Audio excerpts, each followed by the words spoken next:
आणि सारांश म्हणतात माहिती आहे काय की मला पेपर द्यायचा आहे, नोट्स कुणाकडे आहेत का?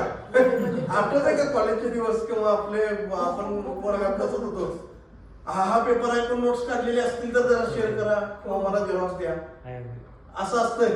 हे नोट्स आहेत. आणि नोट्स काय असतात माहिती आहे ना, गॅरंटेड शॉर्टकट्स आणि गॅरंटेड असतात. म्हणजे तिथं सारांश एखाद्याने तिथे विचार केला आहे आणि तिथे निचोड तयार केला, हा नोट्स आहे. हे मला पूर्ण सांगायला वेळ भरपूर लागेल म्हणून मी मुद्दाम दिले. मला सरांना सांगायचं तर मला एक लेक्चर देऊ नका, मला जादा द्या. कारण काय होतं की माझ्याकडचं ज्ञान हे मला अजूनपर्यंत मिळालेलं हे मी प्रत्येकाला शेअर करत का आलोय की जसं सगळीजण फसतात तसं आपल्याला फसायचं नाही. मगच तर उपयोग आहे आपण एकत्र येण्याचा आणि मग माझ्या इथे तुमच्या बरोबर असण्याचा. नाहीतर मग काय त्याचा उपयोग राहणार नाही. आता फक्त बघून घ्या, मोबाईल मध्ये पण करू शकता किंवा तिथं पण मी इथं पीपीटी ओपन करतोय. हे फिल्म आहे, रासायनिक खते, कीटकनाशके, जंतुनाशके वापर न करता नैसर्गिक साधनाचा वापर करून शेती करता येते. आता ही शेती कशी करायची, तर मी तुम्हाला काय म्हटलं, पहिला रासायनिक शेती पण केली पाहिजे.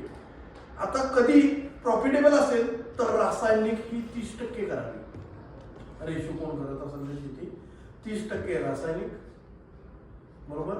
बायोचं 30%, 30 आणि 30 60 आणि 40 सेंद्रिय.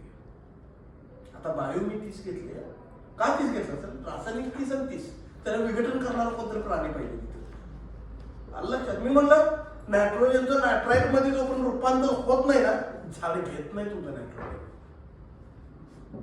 आणि तुम्ही काय टाकताय, हो युरिया टाकताय, नायट्रोजन टाकताय. तुम्ही काय युरिया टाकले की मी पोहताय नाही, काय येत नाही येणार, ते जीवन नाही विघटन करणार. म्हणून मी मगाशी शब्द सारखा तो विघटन घेत होतो, कारण तेच होतं. तुम्हाला कळू दे, तुम्ही जी खतं टाकायला माझं ऐकून टाकणार आहे, एका शेतकऱ्याचं ऐकून टाकणार आहे, त्या शेती सेवा केंद्रावाल्याचं ऐकून टाकणार आहे, तज्ञांचं विचारून टाकणार आहे, परंतु तुमच्या जमिनीत ते घटक आहेत का ते खते विघटन करणारे नसतील तर नाही त्याचा उपयोग होता.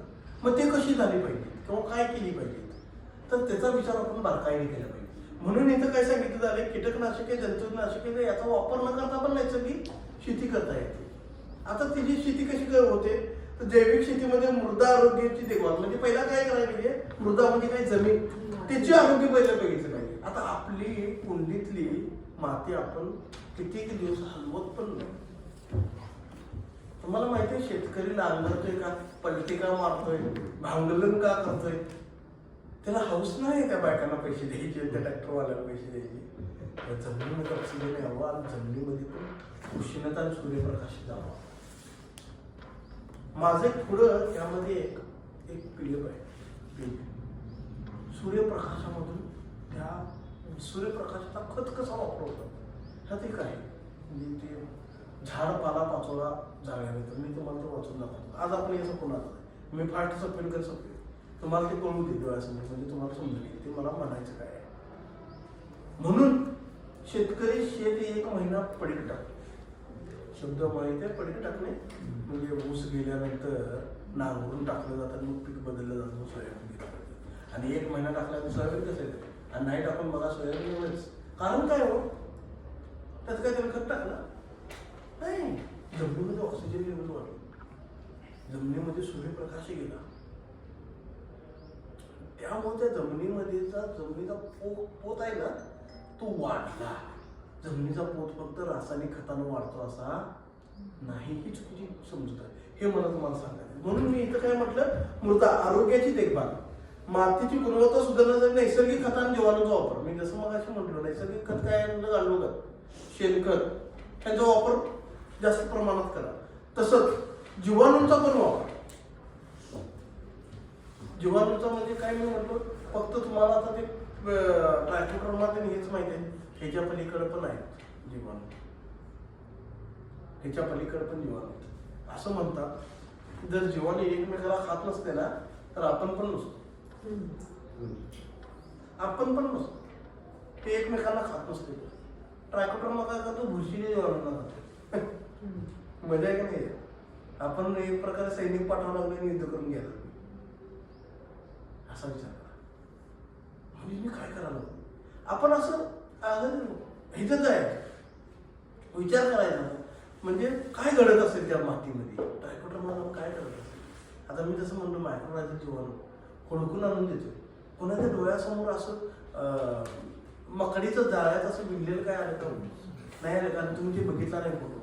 तर ऍक्च्युली मायक्रोरायझल जीवाणू खाली जाळं तयार करतो, पांढरं जाळ असतं ते डोळ्याने दिसत नाही. मायक्रोसॉफ्ट दिसतं माहिती तर ते जाळं तयार करतात आणि ती एक जीवाणू दुसऱ्याला देतो, दुसरा जीवाणू तिसऱ्याला देतो, तिसऱ्याला चौथ्याला देतो, असं करत ती खते एकत्र येतात. असं विज्युअल करा की आत काय चालू असेल. मी आता हे जे दिलं एखादी गोष्ट त्या झाडाला तर आत काय घडत असेल. मी आता डीईपी थोडा टाकलाय त्या झाडाला कसं घेतलं असेल, कुठं घेतलं असेल, त्याचा वापर कशावर होणार आहे माहिती आहे कोणाला. डीईपीतून वापर केल्यामुळे झाडात काय फरक होतो. शेतकरी फक्त एक समजतं फुले यायला लागले, पानांचा आकार, पानांच्यात काळोखी निर्माण होते, खोड जे असतं पांढरं पडलेलं असतं ते हिरवट व्हायला चालू होतं, पांढऱ्या मुळांची संख्या हळूहळू वाढायला चालते, पूर्ण वाढत नाही. आता पांढरी मुळ वाढण्यासाठी दुसरं लागतं औषध. आले फक्त मी तुम्हाला काय म्हणतो डीईपी. मग आता डीईपी मध्ये फक्त डीईपी देतात, सल्फेट पण देतात, मायक्रोन्यूट्रिएंट्स पण मिक्स करतात आणि मग काय करतात ह्युमिक ऍसिड पण देतात. मग आता ह्युमिक ऍसिड काय करतात, फक्त काम करतात पांढऱ्या मुळांची वाढ करणं. मग आता हे ग्रेड एकत्र का आले तर प्रत्येकाचं काही ना काय काम आहे वेगवेगळं त्या हिशोबाने. तसंच सेम पद्धत काय होतं की जीवाणू पण वेगळे म्हणून NPK चे जीवाणू म्हणतात, नत्र स्फुरद पालाश.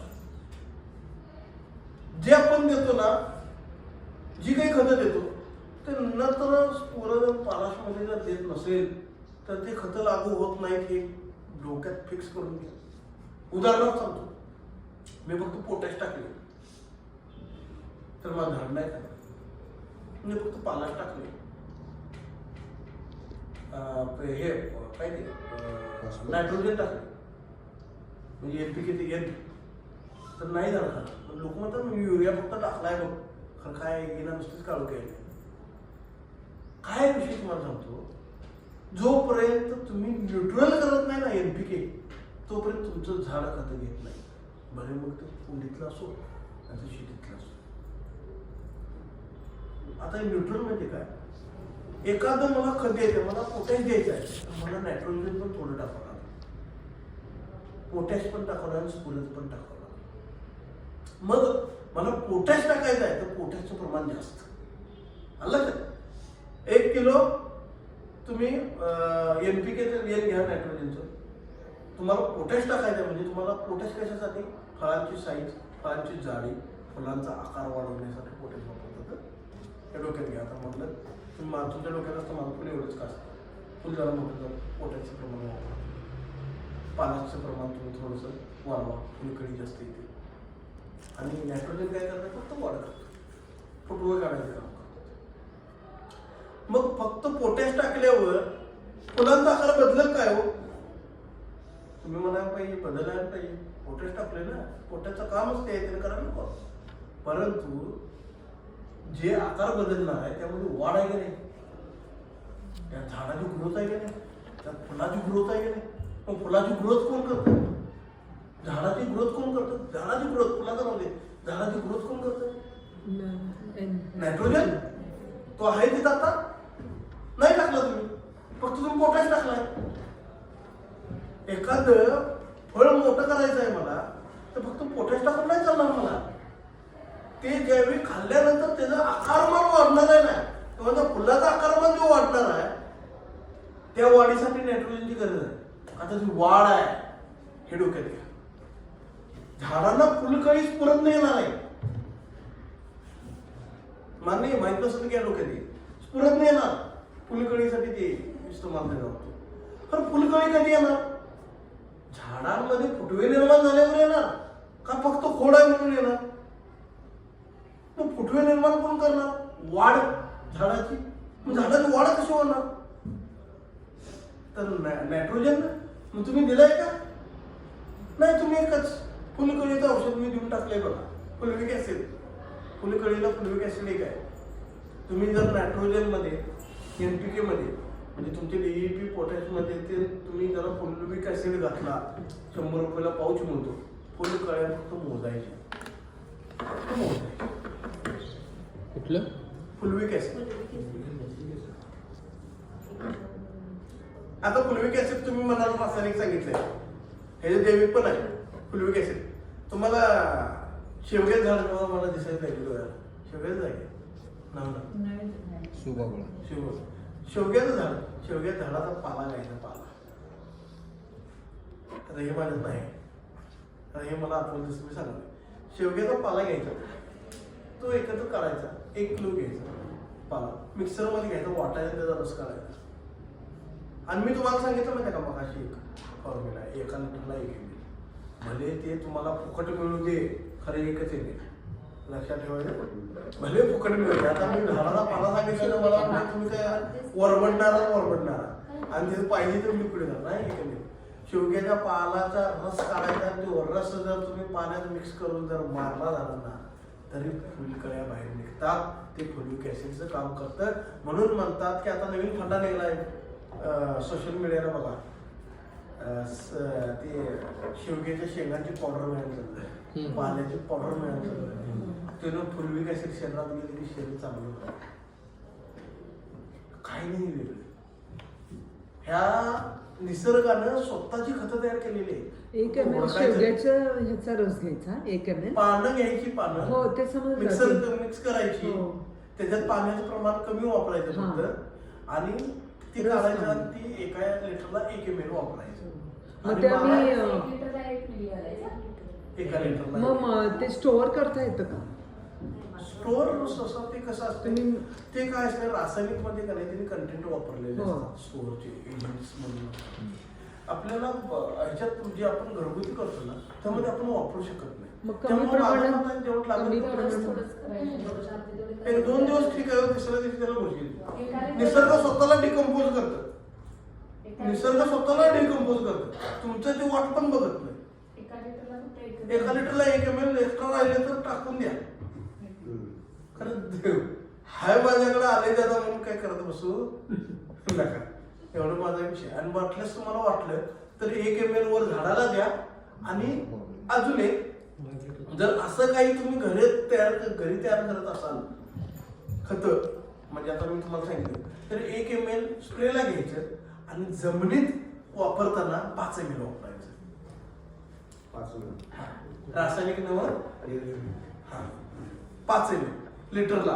आणि जमिनीत थोडं स्प्रे मारा, फुलकळी तुमच्या, तुम्ही विदाऊट खर्चाची फुलकळी काढा. आणि दुसरी गोष्ट काय माहिती आहे, तुम्हाला माहिती आहे अजूनपर्यंत बघा, आयुर्वेदिक औषध आपण घेतली की आपल्याला साईड इफेक्ट काय नाही, असं सगळे मोठ्यानं बोलतात, तसं सेम झाडाचं. रासायनिक तुम्ही दिले नसल्यामुळं आयुर्वेदिक त्याला तुम्ही दिलेलं नाही, त्यामुळे त्याला साईड इफेक्ट नाही, ते सुप्त अवस्थेत जात नाही, ते चालूच करतं फुलकळी. त्यामुळं निसर्गाच्या नैसर्गिक साधनांचा वापर केला. इथं मोठ्या शब्दाला मी म्हणून जोर दिला आहे. तसं बेलफळ, बेला झाडाला फळ होतं, ते फळ घ्या, त्या फळाचा पण मिक्सरला कुट करा, त्याचा रस काढा, थोडंसं पाणी मिक्स करून, कॅल्शियमचं काम करतं. झाडांमध्ये कॅल्शियमची कमतरता दिसत असेल तर ती कशी दिसणार? कॅल्शियमची कमतरता तुम्हाला माहिती आहे, कॅल्शियम कसं ओळखायचं? झाडांमध्ये कॅल्शियम कशी कमी, खोडांमध्ये क्रॅक्स येणे, कॅल्शियमचं काम लागतं. बोरॉनची डिफिशियन्सी माहिती आहे तुम्हाला? बोरॉन कसं कमी पडतं? पानांच्या कडा जळल्या की बोरॉन कमी पडतं. पानांच्या कडा, मी तुम्हाला ते नंतर फोटो पाठवतो.